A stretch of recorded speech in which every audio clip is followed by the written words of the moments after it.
Welcome to Verso and Life. Today we're stepping away from the noise. We live in a world that moves at breakneck speed, a world of constant notifications, financial pressures, and social expectations that never seem to be satisfied. Many of you, brothers and sisters, carry a burden that no one sees. The silent struggle to make ends meet, the struggle to keep peace at home, or to heal wounds from the past. Today, we're not just going to read the Bible.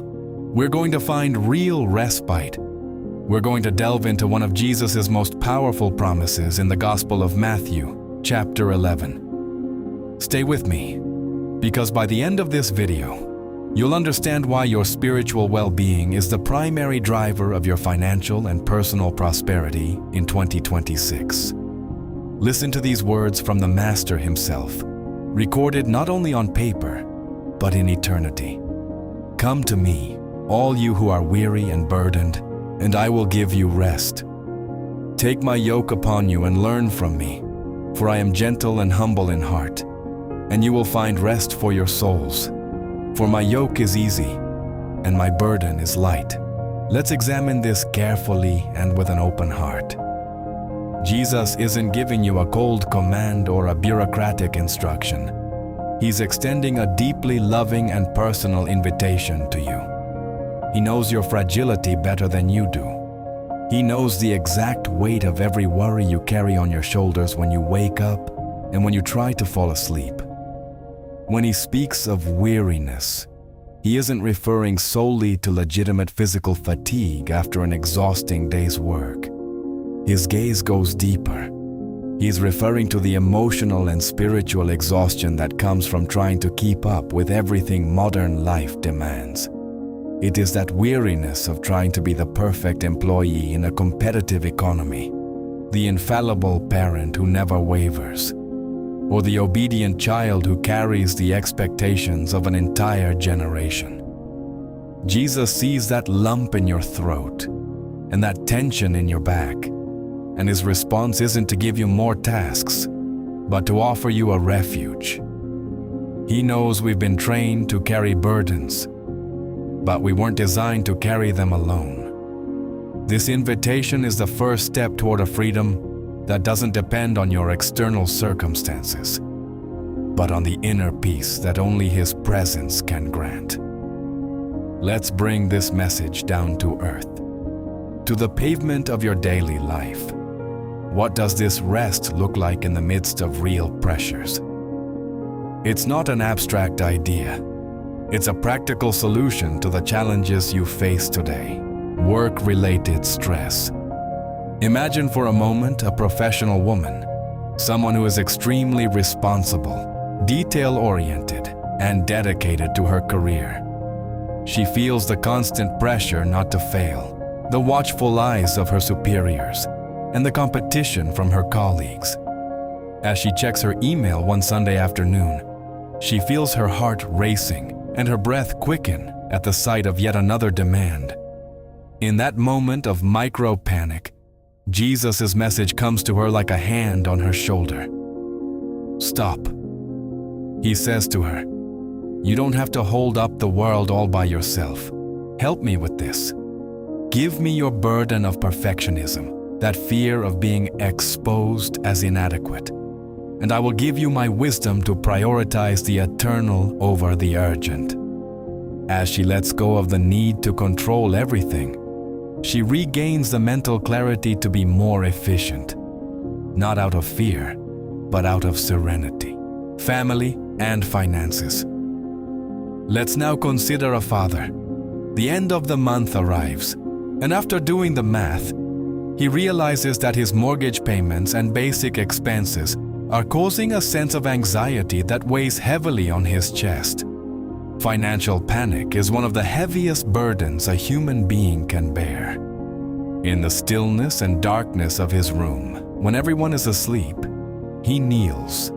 As he surrenders his burden to Jesus, something sacred happens. It doesn't necessarily mean that the debt magically vanishes from his bank account in that very moment, but rather that his spirit receives something far more valuable. self-control, and mental clarity.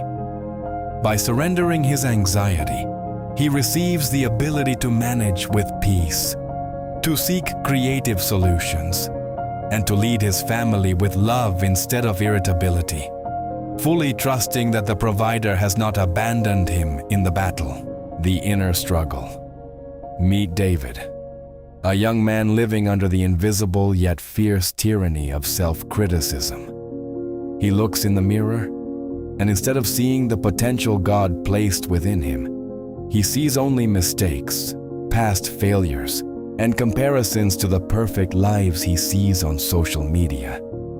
He is exhausted from trying to fit in. Jesus approaches him and offers him a radically different yoke, one of unconditional acceptance and divine mercy. It is a yoke that doesn't force him to be someone else, but rather restores and revitalizes him from within, allowing him to walk with his head held high, knowing that his worth is not determined by his performance, but by his identity as a beloved child. Many ask skeptically, how can gentleness and humility help me thrive in such an aggressive world? The answer lies in the beautiful paradox of the yoke. In ancient times, the yoke was not an instrument of torture, but a tool of cooperation that united two oxen, usually a stronger, more experienced one with a younger, weaker one. The purpose was for the strong ox to carry most of the weight, teaching the young one the rhythm and the way.